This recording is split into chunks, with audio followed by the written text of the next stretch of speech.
Hi everybody, this is Judy at Judy in the Kitchen. Today we're talking about baking soda and its many uses for personal care. And we have a long enough list. I've broken this up into two parts. So this is part one. You'll often see on the box of baking soda that it can be used to relieve heartburn or acid reflux. This is the type of thing that you can do occasionally, but please don't do this on a regular basis because baking soda is high in sodium, and if you need to restrict your sodium intake, this is okay on occasion, but not on a regular basis. So that having been said, you can dissolve a teaspoon of baking soda in a large glass of water and drink it down slowly.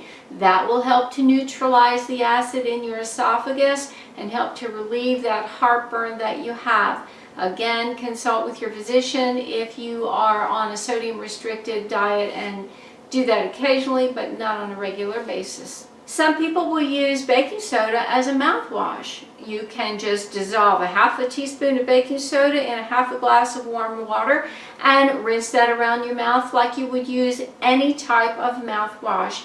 It's good for inhibiting the growth of bacteria, and it can help to freshen your breath as well. And it's inexpensive. If you're prone to canker sores in your mouth, baking soda has been found to help relieve that pain, and yes, they can be very painful.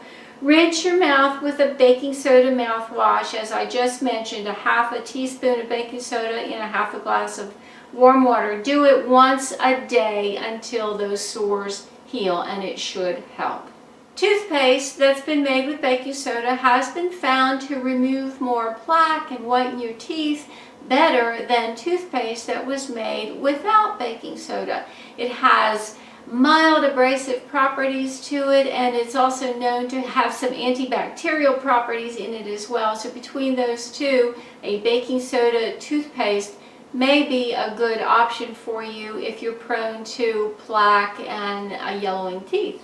Some people have effectively used baking soda as a deodorant. They just sprinkle some of the powder on their armpits, and it helps to neutralize the acidic waste products that are produced by the bacteria that tend to live there. So try it out if you want a very inexpensive, safe, chemical-free deodorant.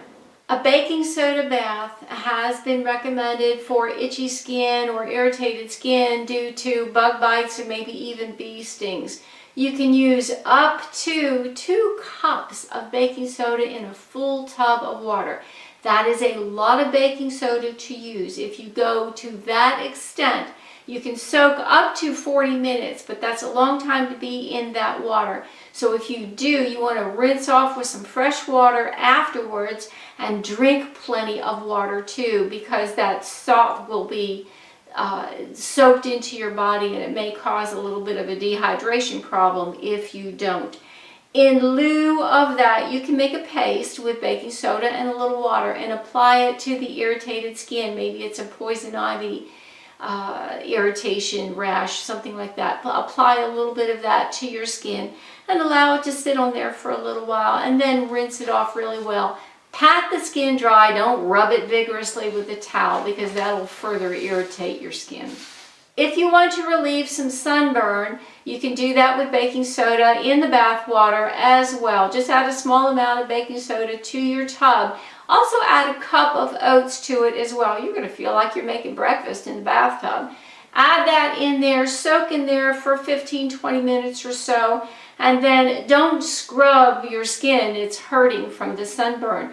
You just want to pat it dry when you get out, and the oatmeal and that little bit of baking soda will help to soothe that sunburn. You can also soothe the irritation from a vaginal yeast infection by taking a baking soda bath as well, and just soak yourself in there for up to 20 minutes or so. And researchers have actually found that baking soda can kill the candida yeast that causes such infections. So, and it also has antifungal properties as well.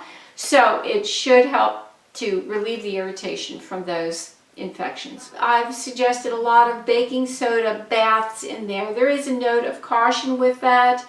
It should be well tolerated by most healthy, well people.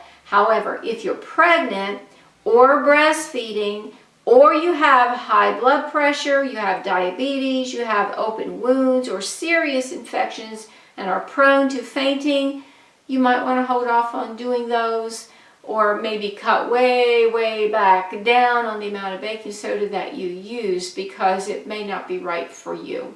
Consult with your physician if you're in doubt. This is Judi at Judi in the Kitchen. I do hope this helps. Bye for now.